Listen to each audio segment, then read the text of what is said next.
Oi amigos, bom dia! Bem-vindos a mais um vídeo.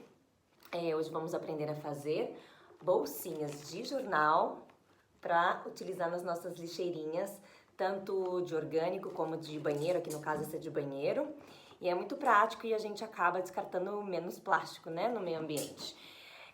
Vocês vão precisar de, muito simples, hein? 4 folhas de jornal, olha só isso aí, tá? Agora eu já mostro pra vocês como a gente vai montar a nossa bolsinha.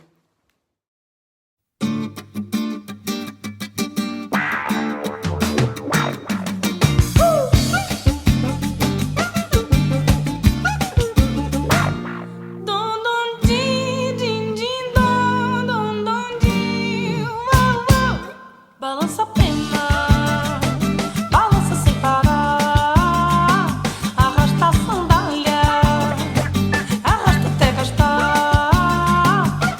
Balança a pena, balança sem parar, arrasta a sandália, arrasta até gastar.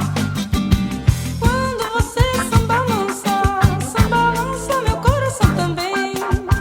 Ele sambalança certinho, juntinho com o seu vai e vem.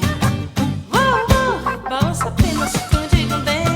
Balança sem parar, esconde e não tem, nossa. E aí, curiosos para saber como ficou a nossa bolsinha? Então vamos lá! Esse foi o nosso formato final.